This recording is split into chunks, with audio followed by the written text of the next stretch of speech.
ജ്വലിക്കുന്നൊരഗ്നിയാം ദിവ്യകാരുണ്യമേ, എന്തുവ്യശോഭയാലെന്നുള്ളം തെളിയും.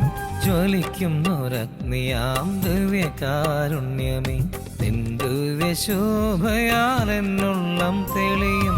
ദിവ്യാഗ്നിതൻ ശക്തിയാലെന്റെ ഹൃദയം ശുദ്ധീകരിക്കണേ നാഥ.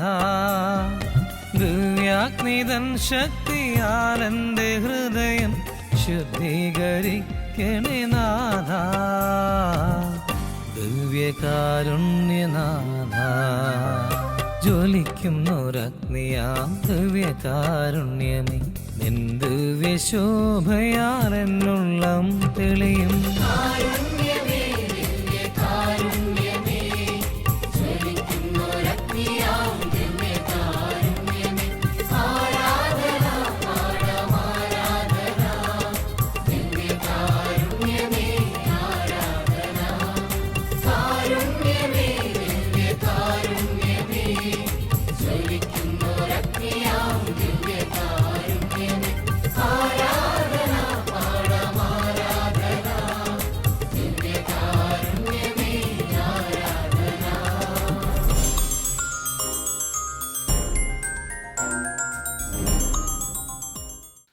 പിതാവിൻ്റെയും പുത്രൻ്റെയും പരിശുദ്ധാത്മാവിൻ്റെയും നാമത്തിൽ ആമേൻ. ദിവ്യകാരുണ്യേശുവിൽ ഏറ്റവും സ്നേഹമുള്ള മാതാപിതാക്കന്മാരെ, സഹോദരി സഹോദരന്മാരെ, സ്നേഹമുള്ള കുഞ്ഞുങ്ങളെ, ഉപവാസം വഴിയുള്ള വിശുദ്ധീകരണത്തെക്കുറിച്ചാണ് നമ്മൾ ധ്യാനിക്കുക. വിശുദ്ധ മത്തായിയുടെ സുവിശേഷം 6-ാം അധ്യായം 16 മുതൽ 18 വരെയുള്ള തിരുവചനങ്ങൾ. നിങ്ങൾ ഉപവസിക്കുമ്പോൾ കപടനാട്യക്കാരെ പോലെ വിഷാദം ഭാവിക്കരുതേ. തങ്ങൾ ഉപവസിക്കുന്നുവെന്ന് മനുഷ്യരെ കാണിക്കുവാൻ വേണ്ടി അവർ മുഖം വികൃതമാക്കുന്നു. സത്യമായി ഞാൻ നിങ്ങളോട് പറയുന്നു, അവർക്ക് പ്രതിഫലം ലഭിച്ചു കഴിഞ്ഞു. എന്നാൽ നീ ഉപവസിക്കുമ്പോൾ അദൃശ്യനായ പിതാവല്ലാതെ മറ്റാരും കാണാതിരിക്കുന്നതിന് ശിരസിൽ തൈലം പുരട്ടുകയും മുഖം കഴുകുകയും ചെയ്യുക. രഹസ്യങ്ങൾ അറിയുന്ന പിതാവ് നിനക്ക് പ്രതിഫലം നൽകും. ഏതൊരു മനുഷ്യ വ്യക്തിയുടെയും ജീവിതത്തിൽ വിശുദ്ധീകരണത്തിന് ഒത്തിരി സഹായിക്കുന്ന ഒരു ഘടകമാണ് ശരിയായ രീതിയിലുള്ള ഉപവാസം. നമ്മുടെ ശരീരത്തെ നശിപ്പിക്കുവാനോ ഇല്ലാതാക്കുവാനോ സ്നേഹിക്കുന്ന ഈശോ ഒരിക്കലും ആഗ്രഹിക്കുന്നില്ല. ഈശോ തന്നെയാണ് നമുക്ക് ജീവൻ തന്നത്, നല്ല മനോഹരമായ ഈ ശരീരം നമുക്ക് പ്രദാനം ചെയ്തത്. ഈ ശരീരത്തിൽ ദൈവത്തെ മഹത്വപ്പെടുത്തുന്നതിന് വേണ്ടി ദൈവം തന്നെ നമ്മൾ നിർദ്ദേശിച്ചിരിക്കുന്ന ഒരു കാര്യമാണ് ഉപവാസം. ജഡത്തിൻ്റെ മോഹങ്ങൾക്ക് വശംവദരാകാതെ ആത്മാവിനാൽ നയിക്കപ്പെടുന്നതിന് വേണ്ടി ഉപവാസം നമ്മളെ ഒത്തിരി സഹായിക്കുന്നുണ്ട്. ഞാനൊരിക്കൽ വട്ടായിലച്ഛനോട് അച്ഛന്മാർ തന്നെയുള്ള ഒരു ധ്യാനാവസരത്തിൽ ചോദിക്കുകയുണ്ടായി, അച്ഛാ, ഈ ഷുഗറിന് അതുപോലുള്ള രോഗങ്ങൾക്കൊക്കെ സൗഖ്യം കിട്ടുമോ എന്ന്. അന്ന് അച്ഛനോട് പറഞ്ഞു, കിട്ടും അച്ഛാ എന്ന് പറഞ്ഞു. എനിക്ക് ആ സമയത്തൊന്നും അത്ര വിശ്വാസം പോരായിരുന്നു. പക്ഷെ ഇപ്പം ഞാൻ വിശ്വസിക്കുക മാത്രമല്ല, അങ്ങനെ തമ്പുരാൻ കൊടുക്കുന്ന രോഗസൗഖ്യം അനുഭവിച്ച് കണ്ണുകൾ കൊണ്ട് കണ്ട് മുൻപോട്ട് പോകുന്ന വ്യക്തിയാണ്. ഞാൻ നടത്തുന്ന വെള്ളിയാഴ്ച ശുശ്രൂഷകളിൽ ഒരു 28 വയസ്സുള്ള ഒരു ചെറുപ്പക്കാരൻ 600 ഷുഗറുമായിട്ട് വന്നു. എന്നിട്ട് പറഞ്ഞു, ഇൻസുലിൻ എടുത്തിട്ടും ഒന്നും രക്ഷയില്ല അച്ഛാ. ഞാൻ ആ മകനോട് ചോദിച്ചു, മകനെ, നിനക്ക് വിശ്വാസമുണ്ടോ? നമ്മൾ ദൈവസന്നിധിയിൽ ദൈവകാരണത്തിന് മുമ്പിലിരുന്ന് പ്രാർത്ഥിച്ച് പരിശുദ്ധ കുർബാനയെ സംബന്ധിച്ചാൽ നിനക്ക് ശരീരത്തിനും നിന്നെ നോക്കുന്ന ഡോക്ടർക്കും അസാധ്യമായി നിൻ്റെ ജീവിതത്തെ നിലനിർത്തണമെന്ന് ദൈവം ആഗ്രഹിക്കുന്നെങ്കിൽ നിനക്ക് സൗഖ്യം കിട്ടും. നീ വിശ്വസിച്ചാൽ നിനക്കത് കിട്ടും. അവൻ പറഞ്ഞു, ഞാൻ വിശ്വസിക്കുന്നു പറഞ്ഞു. അപ്പോൾ ഞാൻ പറഞ്ഞു, ഞാനും വിശ്വസിക്കുന്നു. നീ ഒരു കാര്യം ചെയ്യേ, പിറ്റേ വെള്ളിയാഴ്ച നിൻ്റെ അപ്പനും അമ്മയും കൂട്ടിക്കൊണ്ട് വരിക ഇവിടെ. സാധാരണ വെള്ളിയാഴ്ചകളിലെ 2 മണിക്കൂർ ദിവ്യകാരുണ്യ ആരാധനയും വചനപ്രഘോഷണവും തുടർന്ന് 1.5 മണിക്കൂർ പരിശുദ്ധ കുർബാനയുമാണ് പൊതുവായുള്ള ശുശ്രൂഷകൾ. നീ വിശ്വസിച്ചാൽ ദൈവം നിന്നെ സ്പർശിക്കും. എന്നിട്ട് ഞാൻ പറഞ്ഞു 1:30 ഇവിടെ കഞ്ഞിയൊക്കെ നൽകും. ആ 1:30 സമയം വരെ നീ ഒന്നും ഭക്ഷണം കഴിക്കാതെ ഈശോയിൽ മാത്രം ആശ്രയിച്ച് ശുശ്രൂഷ കൂടുക. എന്നിട്ട് നിൻ്റെ അപ്പൻ്റെയും അമ്മയുടെയും സാന്നിധ്യത്തിൽ തന്നെ നിൻ്റെ ഗ്ലൂക്കോമീറ്റർ എടുത്ത് നീ പള്ളിയിൽ വെച്ച് തന്നെ ഒന്ന് കുത്തി നോക്കുക. എന്നിട്ട് നിനക്ക് ബോധ്യം വന്നാൽ അത് നീ നിൻ്റെ അപ്പനെയും അമ്മയും ആദ്യം കാണിക്കുക. അതിനുശേഷം നീ എന്നോട് പറഞ്ഞു വന്നാൽ അതിനുശേഷം ഞാൻ കൈപിടിച്ച് നടത്തി പ്രാർത്ഥിച്ചു വിടാമെന്ന്. ഇവനെ മാതാപിതാക്കന്മാരെ ഞാൻ കൂട്ടിവരാൻ പറഞ്ഞതിന് കാരണം എനിക്കുറപ്പുണ്ടായിരുന്നു അവന് വിശ്വാസമുള്ളത് കൊണ്ട് അവൻ്റെ രോഗത്തിന് ദൈവം ശമനം കൊടുക്കുമെന്ന്. അതുകൊണ്ട് തന്നെ ബോധ്യത്തോടുകൂടി അവനോട് ഞാൻ പറഞ്ഞത്. അങ്ങനെ വന്നു. മാതാപിതാക്കന്മാർ കൂട്ടത്തിലുണ്ടായിരുന്നു. 600ഓളം സാധാരണ ദിവസങ്ങളിൽ ഇൻസുലിൻ എടുത്താലും ശരീരത്തിൽ ഷുഗറുള്ള അവന് വെറും 210. അത് അവൻ തന്നെ സാക്ഷ്യപ്പെടുത്തുകയും പള്ളിയിൽ അന്ന് തിങ്ങിക്കൂടിയിരുന്ന ജനത്തെ അവരുടെ മുമ്പിൽ വെച്ച് ഇവനെക്കൊണ്ട് ഞാൻ പറയിപ്പിക്കുകയും ചെയ്തു. ദൈവത്തിനൊന്നും അസാധ്യമായിട്ടില്ല. ഇങ്ങനെ ഷുഗറുള്ള ഒരാളോട് ഉപവസിക്കാനൊന്നും നമുക്ക് പറയാൻ പറ്റില്ല.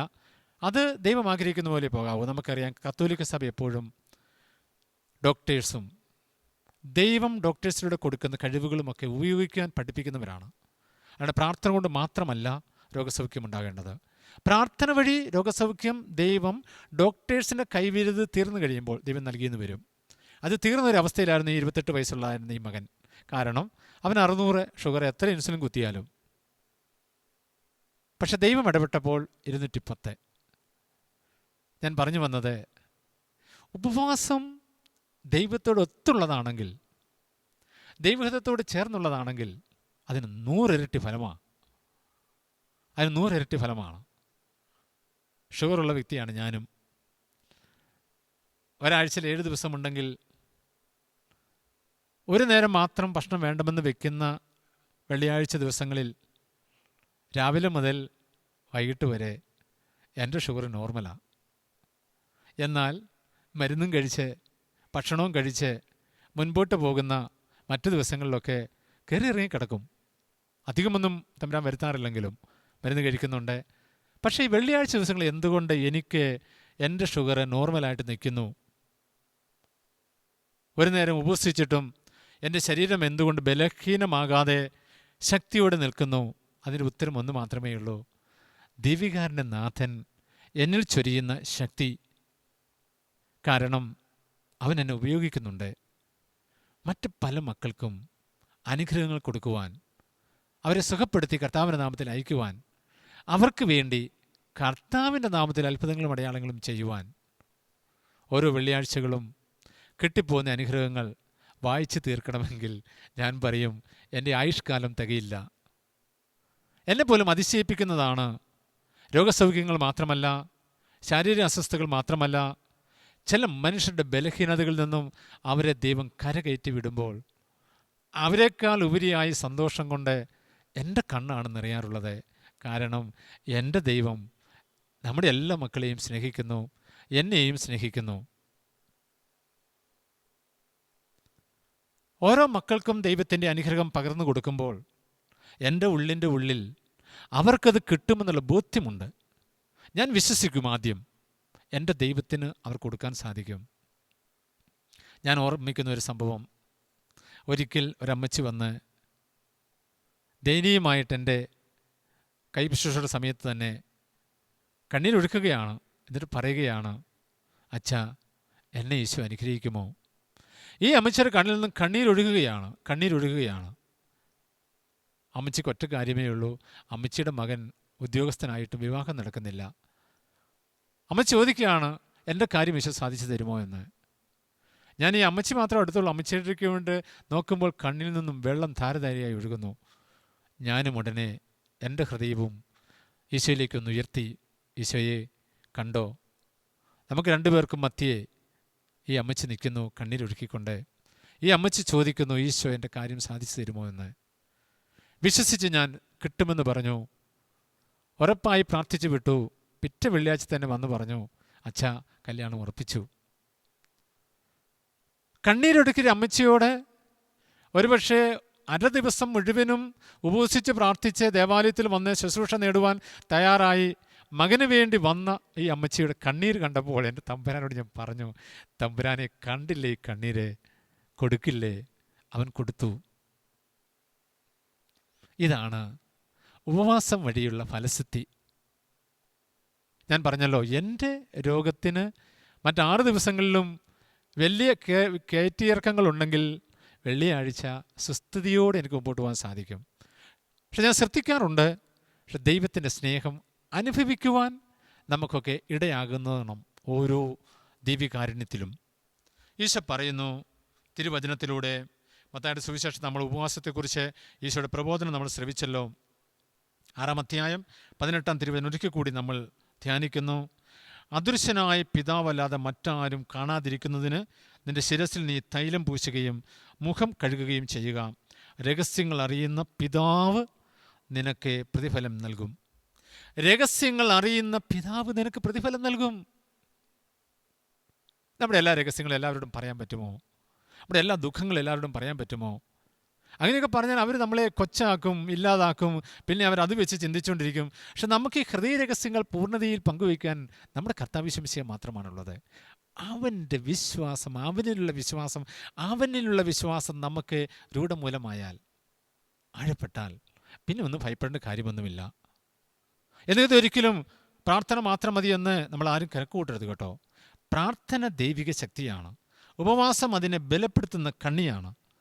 ഉപവസിക്കുക ശരിയായ ചൈതന്യത്തിലാണെങ്കിൽ, വിശ്വസിച്ചാണെങ്കിൽ. നമ്മളെല്ലാ കാര്യങ്ങളും ഉപേക്ഷിക്കണമെന്നൊന്നുമില്ല. ത്യാഗത്തോടെ നമുക്ക് ഇഷ്ടപ്പെട്ട നല്ലൊരു ഭക്ഷണപദാർത്ഥം ഉപേക്ഷിച്ചാലും അത് ഉപവാസമാണ്. വിശുദ്ധ കൊച്ചുത്രേസ്യ ഈ പറയുന്ന പോലെ നമ്മൾ ഇന്നൊക്കെ ചെയ്യുന്നുള്ള ഉപവാസമൊന്നും ചെയ്തിട്ടില്ല. പിന്നെയോ അവിടെ കൊച്ചു കൊച്ചു കാര്യങ്ങൾ, കൊച്ചു ത്യാഗങ്ങൾ. ഊട്ടുമുറിയിൽ ചില നല്ല ഭക്ഷണം വേണ്ടെന്ന് വെക്കും. കുറേ കൊതി മൂത്ത് കഴിയുമ്പോൾ പിന്നെ അവൾ പറയുക, ഉണ്ണീശയെ നമുക്ക് രണ്ടു കൂടെ കഴിക്കാമല്ലേ എന്ന് പറഞ്ഞാൽ അങ്ങനെ അവൾ കഴിക്കും. അത് വിശ്വാസമാണ്, വിശ്വാസം.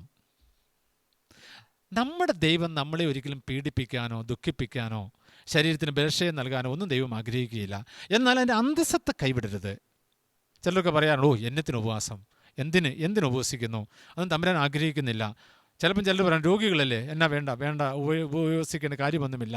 പക്ഷെ ഉപവാസം പ്രാർത്ഥനയിലേക്കും പ്രാർത്ഥന ദൈവത്തിലേക്കും നമ്മൾ ഒത്തിരി അടുപ്പിക്കുന്നുണ്ട്. എല്ലാം വിശ്വാസത്തിന് കണ്ണുകൾ കൊണ്ട് കണ്ടാലേ നിനക്ക് അർത്ഥമുള്ളൂ കേട്ടോ, അല്ലെങ്കിലോ ഫലമൊന്നുമില്ല. യെശയ്യാ പ്രവാചകനിലൂടെ ശരിയായ ഉപവാസത്തെക്കുറിച്ച് അവിടെ നമ്മെ പഠിപ്പിക്കുന്നുണ്ടല്ലോ. യെശയ്യായുടെ പുസ്തകം 58-ാം തിരുവചനം 6 മുതലുള്ള വാക്യങ്ങൾ. 58-ാം അധ്യായം 6 മുതലുള്ള തിരുവചനങ്ങൾ. ദുഷ്ടതയുടെ കെട്ടുകൾ പൊട്ടിക്കുകയും നുകത്തിൻ്റെ കയറുകൾ അഴിക്കുകയും മർദ്ദിതരെ സ്വതന്ത്രനാക്കുകയും എല്ലാ നുകങ്ങളും ഒടിക്കുകയും ചെയ്യുന്നതല്ലേ ഞാൻ ആഗ്രഹിക്കുന്ന ഉപവാസം. വിശക്കുന്നവനുമായി ആഹാരം പങ്കുവയ്ക്കുകയും ഭവനരഹിതനെ വീട്ടിൽ സ്വീകരിക്കുകയും നഗ്നനെ ഉടുപ്പിക്കുകയും സ്വന്തക്കാരനിൽ നിന്ന് ഒഴിഞ്ഞു മാറാതിരിക്കുകയും ചെയ്യുന്നതല്ലേ അത്. അപ്പോൾ നിന്റെ വെളിച്ചം പ്രഭാതം പോലെ പൊട്ടിവീഴുകയും നീ വേഗം സുഖം പ്രാപിക്കും. നിന്റെ നീതി നിന്റെ മുമ്പിലും കർത്താവിൻ്റെ മഹത്വം നിന്റെ പിമ്പിലും നിന്നെ സംരക്ഷിക്കും. നീ പ്രാർത്ഥിച്ചാൽ കർത്താവ് ഉത്തരമരുളും. നീ നിലവിളിക്കുമ്പോൾ ഇതാ ഞാൻ എന്ന് അവിടുന്ന് മറുപടി തരും. മർദ്ദനവും കുറ്റാരോപണവും ദുർഭാഷണവും നിന്നിൽ നിന്നും ദൂരെ അകറ്റുക. ഇതല്ലേ മക്കളെ യഥാർത്ഥത്തിലുള്ള ഉപവാസം. അതിനകത്ത് എല്ലാം ഉണ്ട്. ഉപവസിക്കേണ്ടത് ഉപവസിക്കണം, പ്രാർത്ഥിക്കേണ്ടത് പ്രാർത്ഥിക്കണം, വിശ്വാസത കാണുന്നത് വിശ്വാസത കാണണം. സഹോദരനെ മറന്നുകൊണ്ടുള്ള ഒരു ദൈവസ്നേഹം നമുക്കാവില്ല. സഹോദരനെ സ്നേഹിക്കണമെങ്കിൽ നമ്മൾ ഉപവസിക്കുകയും ഉപവാസത്തിൽ നിന്ന് കിട്ടുന്ന തുക കൃത്യതയിൽ നമ്മൾ പാപങ്ങൾ കൊടുക്കുകയും ചെയ്യണം. ചിലർ 50 നോമ്പൊക്കെ എടുക്കും. പക്ഷേ പണം കൊടുക്കാൻ നേരത്ത് അവർ പറയും, ഞങ്ങൾ പാവങ്ങളല്ലേ, അത് ഈശോയ്ക്ക് അറിയാമല്ലോ, അതുകൊണ്ട് ഞങ്ങളൊന്നും കൊടുക്കേണ്ട, ഞങ്ങളുടെ വീട്ടിൽ തന്നെ മറ്റെന്തെങ്കിലും ആവശ്യത്തിന് ഉപയോഗിച്ചാളാം എന്ന് ചിന്തിക്കുന്ന കുറേ മക്കളുണ്ട്. അവരോട് ഞാൻ പറയുകയാണ്, മക്കളെ, അത് ശരിയല്ല. നിങ്ങളുടെ ദാരിദ്ര്യത്തിൽ നിന്നും നിങ്ങൾ ഉപവാസത്തിൽ നിന്നും മിച്ചിച്ച തുക നിങ്ങളെക്കാളും അർഹിക്കുന്നതോ അല്ലാത്തോ ആയ പാവങ്ങൾക്ക് പങ്കുവെച്ചു കൊടുത്തേ. അങ്ങനെയുള്ളവരെ നിങ്ങൾ കണ്ടെത്തിയില്ലെങ്കിൽ അത് പള്ളിയിൽ കൊണ്ട് ബന്ധപ്പെട്ടവരെ ഏൽപ്പിച്ച് കൃത്യതയിൽ ജീവകാരുണ്യം കൊടുത്ത് കർത്താവ് നിങ്ങളെ അനുഗ്രഹിക്കും. നിങ്ങളുടെ ശരീരത്തിൽ നിന്നും രോഗങ്ങൾ ഇല്ലാതാകും. നിങ്ങളുടെ മനസ്സിന് ശാന്തതയുണ്ടാകും. നിങ്ങളുടെ ചിന്തകൾ ദൈവികമായിട്ട് മാറും. വചനം പറയുന്നു, നീ പ്രാർത്ഥിച്ചാൽ ഉത്തരമരുളും ഈശോ. നീ പ്രാർത്ഥിച്ചാൽ ഉത്തരമരുളും ഈശോ. എന്ത് ചെയ്താൽ? ശരിയായ ഉപവാസത്തിലൂടെ, ഉപവാസം ഒരു ത്യാഗമാകട്ടോ, ശരിയായ ഉപവാസത്തിലൂടെ നമ്മൾ സ്വരൂപിക്കുന്ന പണം, അത് നമ്മൾ പാവപ്പെട്ടവരാണെങ്കിലും നമുക്ക് നിത്യനിവൃത്തിക്ക് ഉള്ള പണം നമ്മുടെ ഇല്ലെങ്കിലും നമ്മളത് മറ്റൊരു പാവങ്ങൾക്ക് വേണ്ടിയിട്ടൊന്ന് കൊടുത്തേ, മറ്റൊരു പാവപ്പെട്ടവരെ സഹായിക്കാനായിട്ട് ബന്ധപ്പെട്ടവരെ ഏൽപ്പിച്ചേ, 100 ഇരട്ടി അനുഗ്രഹങ്ങൾ അതുവഴി നമുക്ക് കരഗതമാകും. നമ്മളൊക്കെ നമ്മുടേതായ മനസ്സാക്ഷിക്കനുസരിച്ച് രൂപപ്പെടുത്തി മുമ്പോട്ട് പോകുമ്പോഴാണ് നമ്മുടെ ജീവിതം തെറ്റിപ്പോവുക. നമ്മുടെ ജീവിതം വിജയിക്കണമെങ്കിൽ സഭയുടെ നിർദ്ദേശങ്ങൾക്കനുസരിച്ച് നമ്മുടെ ജീവിതം ക്രമപ്പെടുത്തണം. നമ്മുടെ ജീവിതം ഉപവാസമില്ലാതെ പ്രാർത്ഥനയിലേക്ക് വളരില്ല. നമ്മൾ പ്രാർത്ഥിക്കുമ്പോൾ അവിടുന്ന് ഇതാ ഞാനെന്ന് ഉത്തരമരുളും വിശ്വസിച്ച് ആഗ്രഹിച്ച് ചുമ്മാ വൃഥാവിലായി കുറേ പ്രാർത്ഥനകൾ ഉരുവിടുന്നതല്ല കേട്ടോ. ക്രൈസ്തവ ജീവിതത്തിൻ്റെ പ്രാർത്ഥന ഹൃദയത്തിൽ നിന്നും ഉയരുന്നതാണ്. ഹൃദയത്തിൽ ദൈവത്തെ കണ്ടെത്തി അവനെ മഹത്വപ്പെടുത്തുന്നതാണ്. ഈ സമയം നിങ്ങളോട് ഞാനൊരു ചോദ്യം ചോദിക്കുകയാണ്. ഈ വചനം ശ്രവിക്കുന്ന നിങ്ങളിൽ ദൈവത്തിൻ്റെ പരിശുദ്ധാരൂപിയുടെ പ്രവർത്തനമുണ്ടോ നിങ്ങൾക്ക് ഏറ്റുപറയാൻ പറ്റുമോ? ഉണ്ടെങ്കിൽ നിങ്ങൾ ഇരിക്കുക ദൈവാരൂപിയുടെ പ്രവർത്തനത്തിലാണ്. വിശ്വാസമാണ് നമ്മളെ ഇതിലേക്കെല്ലാം നയിക്കുക. ഈ സമയം തന്നെ വിശ്വസിച്ചാൽ മാനസാന്തരത്തിൻ്റെ ഫലങ്ങൾ നമ്മളിൽ ഉണ്ടാകും. ഇതുവരെ നമ്മൾ ചെയ്ത ഉപവാസങ്ങൾ യഥാർത്ഥമല്ലെങ്കിൽ യഥാർത്ഥത്തിലുള്ള ഉപവാസം നടത്തി ദൈവത്തിൽ ഫലം നേടി ദൈവത്തിൻ്റെ മകനും മകളുമായി ഉയരുവാൻ ദൈവം നമ്മെ സഹായിക്കും. ദൈവികമായ അനുഗ്രഹങ്ങൾ നമ്മൾ കരഗതമാക്കണമെങ്കിൽ ദൈവത്തിൻ്റെ വചനത്തിൽ നമ്മൾ വിശ്വസിക്കണം. ദൈവത്തിൻ്റെ വചനത്തിൽ നമ്മൾ ശ്രദ്ധയൂന്നണം. ദൈവത്തിൻ്റെ വചനത്തിൽ നമ്മൾ നമ്മളെ തന്നെ വിട്ടുകൊടുക്കണം. അതുകൊണ്ടാണല്ലോ യെശയ്യാ പ്രവാചകനിലൂടെ അവിടുന്ന് നമ്മളെ ഓർമ്മിപ്പിച്ചത്. അപ്പോൾ നിന്റെ വെളിച്ചം പ്രഭാതം പോലെ പൊട്ടി വീഴുകയും നീ വേഗം സുഖം പ്രാപിക്കും. നിന്റെ നീതി നിന്റെ മുമ്പിലും കർത്താവിൻ്റെ മഹത്വം നിന്റെ പിമ്പിലും നിന്നെ സംരക്ഷിക്കും. നീ പ്രാർത്ഥിച്ചാൽ കർത്താവ് ഉത്തരമരുളും.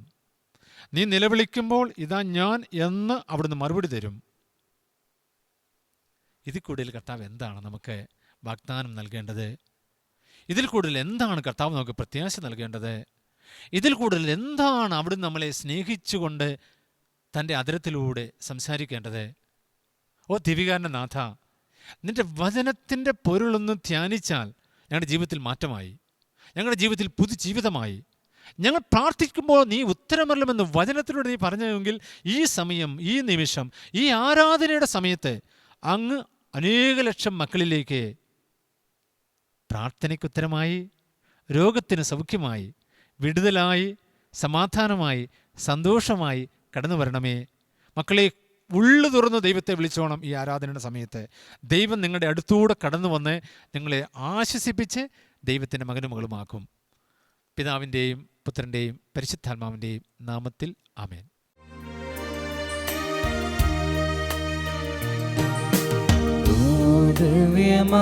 സ്നേഹമേ, ഓ ദിവ്യകാരുണ്യമേ, ഓ സ്നേഹമേ, ഓ ദിവ്യകാരുണ്യമേ, തിരുവത്താഴമേശയിലെ സമ്മാനമേ, തിരുവത്താഴമേശയിലെ സമ്മാനമേ, ഓ ദിവ്യമാം സ്നേഹമേ, ഓ ദിവ്യകാരുണ്യമേ. വിശുദ്ധീകരിക്കുന്ന ദിവ്യകാരുണ്യ ഈശോയെ, ഉപവാസം വിശുദ്ധിയുടെ പ്രധാന ഘടകമാണല്ലോ. ഉപവസിച്ച് മാതൃക നൽകുവാൻ പഴയ നിയമത്തിലും ദൈവത്തിൻ്റെ പുത്രനായ ഈശോമിശിഹ തൻ്റെ പരസ്യജീവിതത്തിന് മുമ്പും ഞങ്ങൾക്ക് മാതൃകയായി കടന്നു വന്നല്ലോ. മോശ 40 ദിവസം ഉപവസിച്ചപ്പോൾ അങ്ങ് മോശയുടെ കൈവശം സ്വന്തം കൈവിരൽ കൊണ്ടെഴുതിയ 10 കൽപ്പനകൾ നൽകിയല്ലോ. നിനിവേ നിവാസികൾ അവരെ ശിക്ഷയ്ക്ക് പാത്രമാക്കുമെന്ന് പ്രവാചകൻ വഴി അരുളി ചെയ്തപ്പോൾ അവർ ഉപവസിച്ച് ചാക്കൊടുത്ത് ചാരം പൂശി അനുദപിച്ചപ്പോൾ അങ്ങ് അവരോട് കരുണ കാണിച്ചല്ലോ. ഈശോയും തൻ്റെ പരസ്യജീവിതത്തിന് മുമ്പ് 40 ദിവസം ഉപവസിച്ചുകൊണ്ട് മനുഷ്യരായി ഞങ്ങൾക്ക് മാതൃക തന്നല്ലോ. തൻ്റെ മരണത്തിന് മുമ്പും പ്രലോഭനത്തിൽ അകപ്പെടാതിരിക്കുവാൻ ഉണർന്നിരുന്ന് പ്രാർത്ഥിക്കുവിൻ എന്ന് പറഞ്ഞുകൊണ്ട് ദൈവത്തിൻ്റെ ആത്മാവിൻ്റെ ശക്തിയെ നിറയുവാൻ ഈശോ ഞങ്ങളെ പഠിപ്പിച്ചല്ലോ. ഉപവാസം അത് ദൈവികാന്റെ നാഥ അങ്ങയുടെ ഒത്തുള്ള സഹവാസം തന്നെയാണ്. മനസ്സിൻ്റെയും ശരീരത്തിൻ്റെയും ആഗ്രഹങ്ങളോട് നോ പറഞ്ഞുകൊണ്ട് ദൈവമക്കളുടെ പദവിയിലേക്ക് ഉയർന്ന് ദൈവമക്കൾക്കടുത്ത സ്വാതന്ത്ര്യം പ്രാപിക്കുവാൻ ഉപവാസം ഞങ്ങളെ ശക്തിപ്പെടുത്തുമല്ലോ. ഏത് രോഗത്തിനും മൂർധന്യ അവസ്ഥയിലും ഉപവസിച്ച് പ്രാർത്ഥിച്ചാൽ അങ്ങ് കൃപയായി കരുണയായി അത്ഭുതമായി അടയാളമായി കടന്നു വരുമല്ലോ. ഓ ദിവികാന്റെ നാഥ, ലോകമെങ്ങുമുള്ള എത്രയോ മക്കളാണ് ഈ ദിവികാനത്തിന് മുമ്പിൽ മുട്ടുകൾ മടക്കി അവരായിരിക്കുന്ന സ്ഥലത്തായിരുന്നു കൊണ്ട് കൈകളുയർത്തി പ്രാർത്ഥിക്കുക. ഉപവാസത്തിന് തക്ക ഫലങ്ങൾ ജീവിതത്തിൽ വരുത്തി ഉപവാസത്തിന് ഫലമായ വിശുദ്ധിയുള്ള ജീവിതം സ്വന്തമാക്കുവാൻ ഞങ്ങൾ ആഗ്രഹിക്കുന്നു. ദിവികാന്റെ നാഥ, ഞങ്ങളെ ഓരോരുത്തരെയും ശരിയായ ആത്മീയ പാതയിലേക്ക് ആത്മാവിന്റെ പരിവർത്തനം സഹായമാകുന്ന ഉപവാസത്തിലൂടെയും പ്രാർത്ഥനയിലൂടെയും ദൈവാനുഗ്രഹം സ്വന്തമാക്കുന്ന മക്കളായി നിലനിർത്തുവാൻ ഈ ആരാധന കാരണമായി തീരട്ടെ. സർവശക്തനായ അങ്ങ് ഞങ്ങൾ കാണിച്ചു തന്ന മാതൃകയെ ഞങ്ങൾ പിഞ്ചെന്ന് ഞങ്ങളുടെ ജീവിതത്തിന്റെ സുഖഭോഗങ്ങളെ ശരീരത്തിന്റെ സുഖങ്ങളെ ഒക്കെ നിഗ്രഹിച്ച് ദൈവത്തിന് സ്വീകാര്യമായ ബലിവസ്തുക്കളായി മാറുവാൻ ഈ ആരാധന കാരണമായി തീരട്ടെ. വിശുദ്ധരായ ഞങ്ങൾ ലോകത്തിന് സാക്ഷികളാകുവാൻ, ലോകത്തിന് മുമ്പിൽ അങ്ങേക്ക് ഇഷ്ടപ്പെട്ട മക്കളായി നിലനിൽക്കുവാൻ ദൈവികാന്റെ ആരാധന ഞങ്ങൾക്ക് ശക്തി നൽകട്ടെ. അത് കൃപയുടെ, സ്നേഹത്തിൻ്റെ, സാന്നിധ്യത്തിൻ്റെ ഒരു അടയാളമായി മാറുവാൻ നിങ്ങളുടെ കൂടെ ഉണ്ടായിരിക്കണമേ. എൻ പാപവഴിയോർത്തു ഞാനിന്ന് ഹൃദയം നുറുങ്ങി കരഞ്ഞു പോയി. കർത്താവേ, ഞാൻ അശുദ്ധനാണേ, അശുദ്ധരമാനുഷർക്കിടയിലാണേ വിറയാർന്നു നിൽക്കുന്നു ഞാൻ. എന്റെ പിഴയേറ്റ് ചൊല്ലിടുവാൻ ഉരുകിയ മനസ്സിൻ്റെ നൊമ്പരങ്ങൾ നീ കേൾക്കാതെ പോകരുതേ, ഒന്നു നോക്കാതെ പോകരുതേ, ഒന്നു നോക്കാതെ പോകരുതേ. നമുക്കെല്ലാവർക്കും സന്തോഷത്തോടും ഭക്തിയോടും കൂടെ നിന്ന് കർത്താവേ, ഞങ്ങളുടെ പ്രാർത്ഥന കേൾക്കണമേ എന്ന് അപേക്ഷിക്കാം. കർത്താവേ, ഞങ്ങളുടെ പ്രാർത്ഥന കേൾക്കണമേ.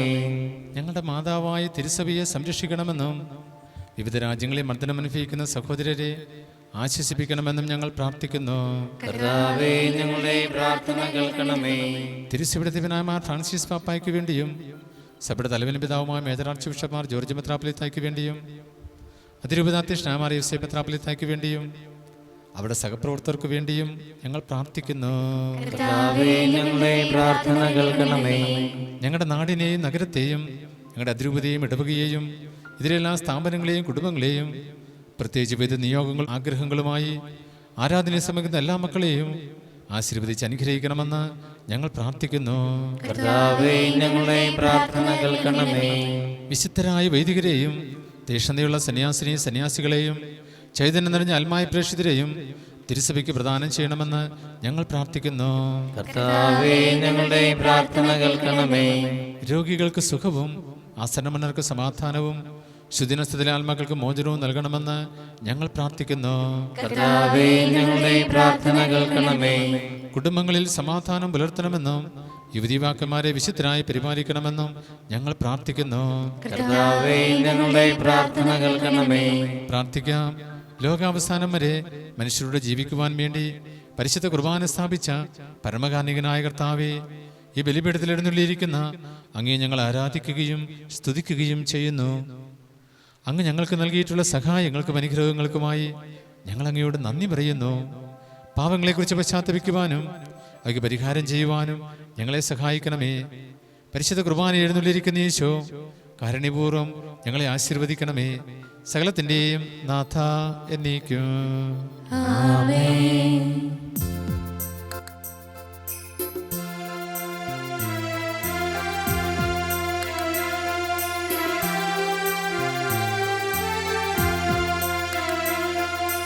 സ്വർഗ്ഗത്തിൽ നിന്നാഗതമാ ജീവൻ നൽകുമൊരപ്പം നീ, മർത്യനു മുക്തി പകർന്നരുളും നിത്യമഹോന്നതമപ്പം നീ, നിത്യമഹോന്നതമപ്പം നീ. മാനവരെ മോനമോടെ നാഥനെ വാഴ്ത്തി പാടിടുവിൻ, ദൈവത്തിൻ പരിപാവനമാ സന്നിധി ചേർന്നു വണങ്ങിടുവിൻ, സന്നിധി ചേർന്നു വണങ്ങിടുവിൻ. സ്വർഗത്തിൽ നിന്നാഗതമാ ജീവൻ നൽകുമൊരപ്പം നീ, മർത്യനു മുക്തി പകർന്നരുളും നിത്യമഹോന്നതമപ്പം നീ, നിത്യമഹോന്നതമപ്പം നീ.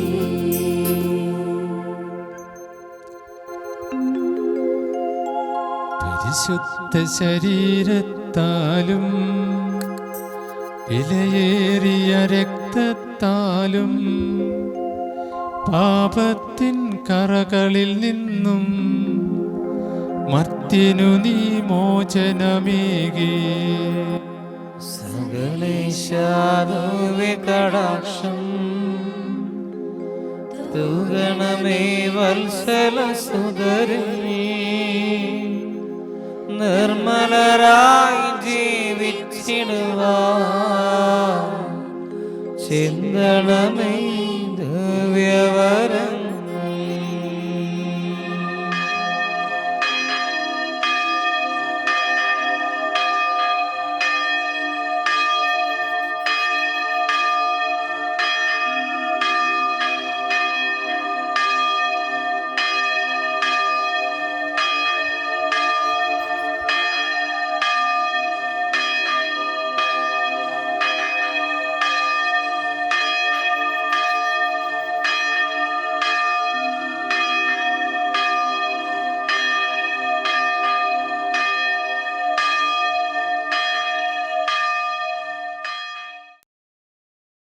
സ്വർഗീയ പാതയമായ നഗരാനിൽ തിരുവോസ്തിയായി വന്നു നീ, സ്വർഗീയ പാതയമായ നഗരാനിൽ തിരുവോസ്തിയായി വന്നു നീ. നിരന്തരമെൻ്റെ ഹൃദയത്തിനുള്ളിൽ